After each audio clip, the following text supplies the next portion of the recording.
এত ভালো প্রোটিন শেকটা বানিয়েছে না। হ্যাঁ, আসলে আমার তাড়াতাড়ি ঘুম ভেঙে যায় তো, হসপিটালে তো মর্নিং ডিউটি থাকতো, তাই সবাইকে সকাল সকাল ঘুম থেকে তুলে দিয়েছি। কি হলো, চা আর কফিটা খাও, এনজয় করো। শুভলক্ষ্মী, খেয়ে বলো চাটা কেমন হয়েছে। আচ্ছা মোহনা, তুমি এ বাড়ির অতিথি, কি দরকার ছিল বলো তো এইভাবে কিচেনে গিয়ে এত কিছু করার? আর তার উপর তোমার পায়েও তো ব্যথা। এই বাড়িতে আসার পর থেকে তো আমার নিজেকে এই বাড়িরই একজন মেম্বার বলে মনে হচ্ছে। ও মা, সে তো বটেই, তুমি তো আর বাইরের লোক না। তাই তো, তুমি তো এবাড়ির মেয়ের মতোই।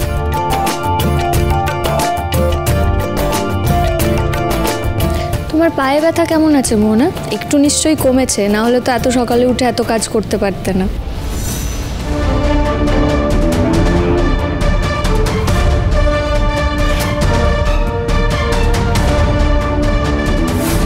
যতদিন এই ব্যথাটা থাকবে ততদিন আমার এই বাড়িতে থাকার সুযোগ থাকবে। হ্যাঁ, একটু কমেছে, কিন্তু ব্যথাটা এখনো আছে। মোহনা, আমার মনে হয় একটা ভালো ডক্টর কনসাল্ট করানো দরকার।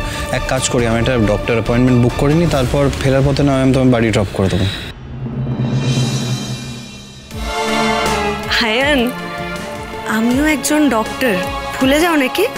এই ব্যথাটা 2-1 দিন থাকবে আরও। আর এখন যদি আমি ডক্টরের কাছে যাই, মানে সেই জার্নিটায় এই ইনজিওরির জায়গায় আরও প্রেশার পড়বে, তাতে কিন্তু ব্যথাটা আরও বাড়বে। ঠিক আছে, তাহলে না হয় একজন ডক্টরকে আমি হোম ভিজিটের জন্য আমি অ্যাপয়েন্ট করে নিচ্ছি, তারপর না হয় উনি যা বলবেন সে মতোই আমরা এগোবো, তারপর তোমাকে আমি বাড়ি ড্রপ করে দেবো। আদি, আমি বলি কি, ওর পায়ের ব্যথাটা যখন কমেই নি তখন আর একটা দিন থেকেই যাক বরং। দেখ, আফটারঅল ব্যথাটা তো আমার জন্যই পেয়েছে, তাই না? আর তাছাড়া ওর বাড়িতে তো এখন কেউ নেইও।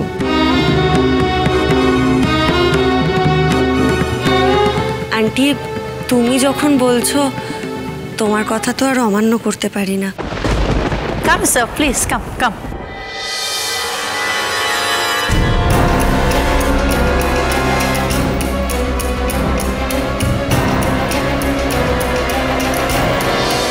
সরি সবাইকে, আমি আর মা ছিলাম না, তার মাঝে মোহনা একটা কাণ্ড ঘটিয়ে ফেলেছে।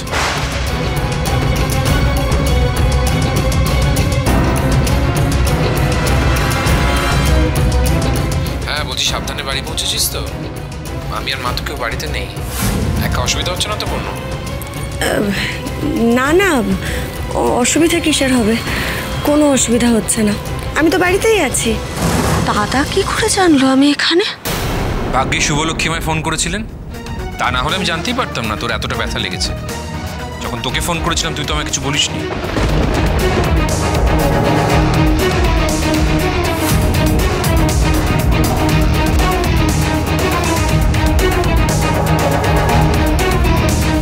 তোরা বেরিয়েছিলিস, আমি তাই বলিনি, বেকার টেনশন করতিস।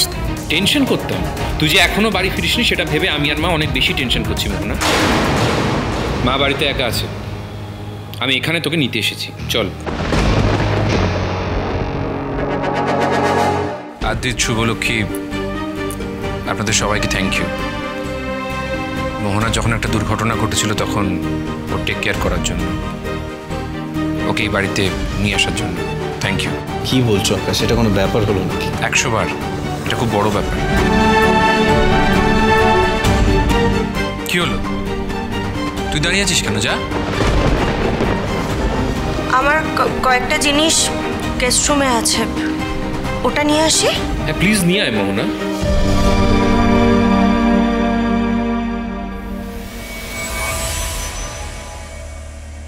সবাইকে বলছি, মোহনা এলে বলবেন যে আমি গাড়িতে অপেক্ষা করছি। Sorry for the situation.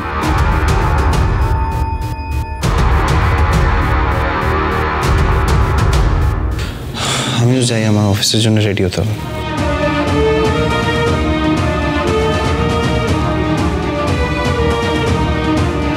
Mister Sen,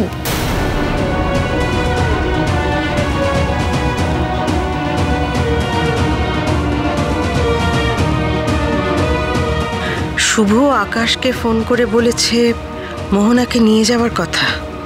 কই, আমাদের তো সেটা একবারও জানায়নি। বলছি ভেরি সরি শুভলক্ষ্মী, মোহনার জন্য আপনাদের সকলকে। না না ঠিক আছে, আসলে আমার আপনার সঙ্গে কিছু কথা ছিল। আমার সঙ্গে? হ্যাঁ হ্যাঁ বলুন না। আপনি মাকে ফোন করে কেন বলেছেন যে আমি আপনাকে গিফট পাঠিয়েছি? কারণ আমি গিফট পেয়েছি শুভলক্ষ্মী। আপনি অবাক হচ্ছেন? হ্যাঁ আমি অবাক হয়েছি, কারণ আমার জন্মদিনের কথাটা আমার মা আর বোন ছাড়া কেউ জানে না। সেখানে আপনি কি করে আমার জন্মদিনের কথা জানলেন? আপনি যে আমায় গিফট পাঠাননি আমি আরও কখন শিওর হলাম বলুন তো? যখন আমার জন্মদিনের দিন রেস্টুরেন্টে আপনি অবাক হয়ে গেলেন। আমি তো সেটাই ভাবছি, আমি তো জানতামই না যে আপনার জন্মদিন। আমি তো ওই রেস্তোরাঁয় গিয়ে জানতে পারলাম যে সেদিন আপনার জন্মদিন।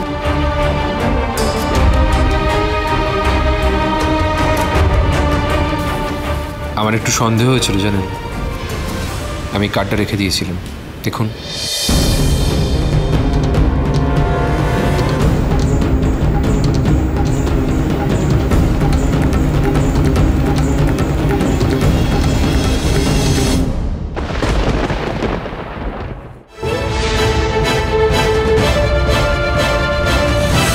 ইম্পসিবল, এটা আমার হাতের লেখাই না। অদ্ভুত, তাহলে আপনার নাম করে আমাকে কি এরকম গিফট পাঠালো?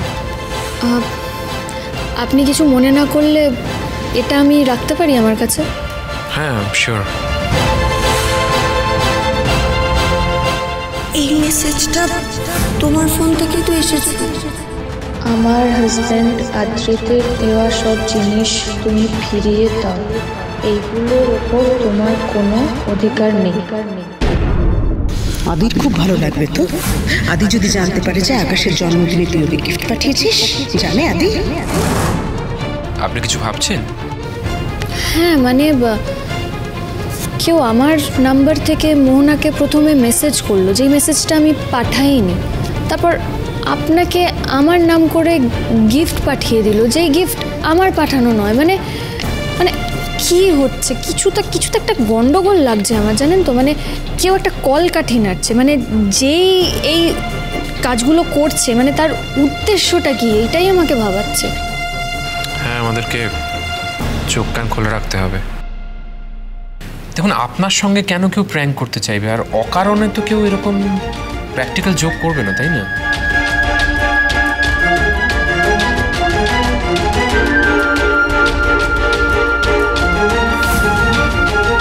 শুভকে বারবার সাবধান করা সত্ত্বেও কেন আকাশের সঙ্গে যোগাযোগ রাখছে ও?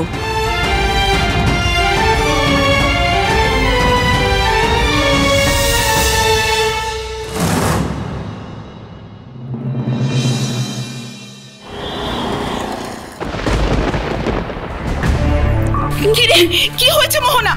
কোথায় লেগেছে তোর? আয় আয় আয় বস। কি যে করিস না, কি করে লাগালি মা? আয় আয়। ওষুধ খেয়েছিস?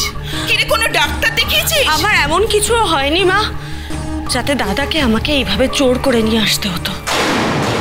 কি বললি তুই? কি বললি? লজ্জা করছে না কথাগুলো বলতে মোহনা? বেসিক বোধ বুদ্ধি লোপ পেয়েছে নাকি প্রেমে অন্ধ হয়ে গিয়ে? সমস্ত সেন্সগুলো নাম হয়ে গেছে তোর না? আমি কি জানতাম মা? আমি জানতাম আমার বোন একজন সেন্সিবল মানুষ, সেলফ রেসপেক্ট আছে, কিচ্ছু নেই ওর। সমস্ত ভুল জানতাম আমি। কাউকে কিছু না বলে আদ্রিতের বাড়ি চলে গেল, আমাকে মিথ্যে কথা বললো। আমাকে সারা জীবনও যা চেয়েছে দিয়েছি।